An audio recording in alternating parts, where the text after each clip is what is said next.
Our breaking news tonight, the Russia investigation. The president saying that he believes Robert Mueller will treat him fairly in the investigation.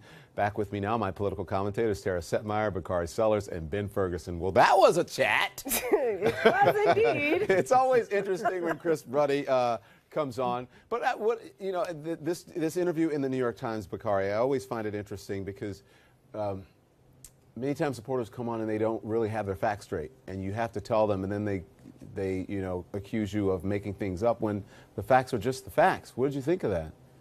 Well, I mean, it is Donald Trump. It's Donald Trump in the purest sense. And Christopher Ruddy is one of those Donald Trump sycophants that comes on air and just says what Donald Trump wants him to say. I mean, the facts are this. How many people did Barack Obama have charged with a crime? Zero. How many people were indicted when Barack Obama was president of the United States? Zero. How many people pled guilty to a crime? Zero. The fact is, anybody can come on TV and tout the president and tout his ethics and tout his morals and everything else, but he's had four individuals, two of which have actually already pled guilty, one of which was his national security advisor. They have pled guilty to crimes, and the national security advisor has pled guilty to a crime while he was in the White House, and Paul Manafort, who's been indicted, was the chairman of the president's campaign. Those are facts. And if Christopher Ruddy wants to come on here and say this has nothing to do with the president, this has nothing to do with the president while he was running for office or while he's been in the White House, then he's a bald-faced liar. The fact is, we are still investigating a meeting that happened with the president's son, Donald Trump Jr. And people are asking, why did this meeting occur? It happened because of adoptions. That's BS, Don. We know why it happened. Yeah. It happened because they thought that they could get information from the Russians. I got to get Ben in. Go ahead, Ben.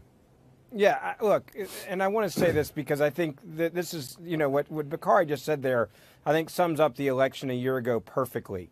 There are a lot of people that feel like that there was special treatment that was given to people that worked for Barack Obama on things that they did that they would have been indicted for if they were Republicans. For example, when you clearly have top secret information on a laptop that you have on a server in the basement of your house, and then you send those top secret classified documents to people that aren't even cleared to see them, and then you forward them to your husband, who, by the way, is in jail by the name of Anthony Weiner. If that was a Republican, what does that have to do with what we're talking about? They would have been indicted.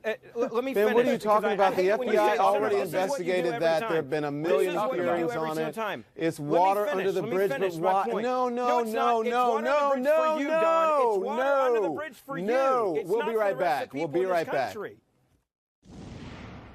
So, Ben, if you're not going to hijack the panel and talk about things that are relevant, then you can go on and talk about it. But I don't want to hear things about, listen, I don't want to hear about Benghazi. I don't want to hear about uranium. I don't want to hear about it has been litigated. Of course, because it doesn't fit the narrative. No, it doesn't. Listen. No, because it's irrelevant now. It's irrelevant. Ben, she lost. It's irrelevant. Again, if you're going to talk about it, I didn't say anything when Bakari was talking earlier, and you had no problem with anything he said because you agreed with it all, Don.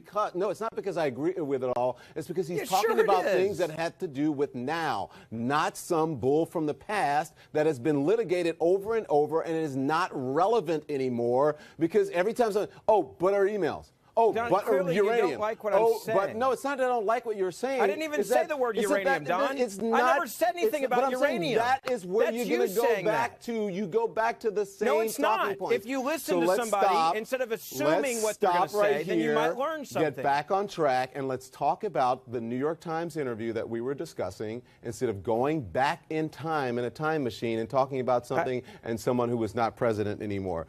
So again, he says that he believes, Tara, that he believes that he could be treated fairly in the investigation, yet over and over and over again, he has said that he believes it is tainted. He says in this interview that he believes it was made up, invented by the Democrats, these Russia allegations, as a hoax and a ruse and as an excuse for losing an election. Yet our intelligence agencies have unanimously agreed that the Russians did, in fact, meddle in our election.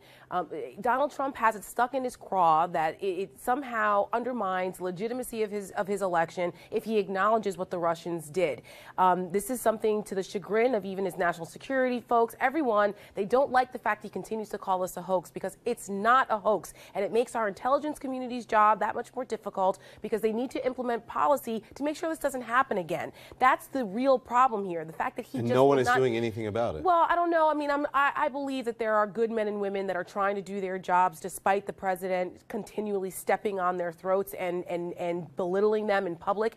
But his obsession with this is pathological. And he said a lot of other things in this interview, like that he knows the tax bill greater than the CPAs and all these things. It's just his narcissism. And no foreign Can't policy help better it. than the general. Thank you all. I appreciate it. I'm going to see you New Year's Eve with Andy and Anderson. So let's have some fun. Let's see what I do this year. Happy New Year. Happy New Year. Good night, everybody.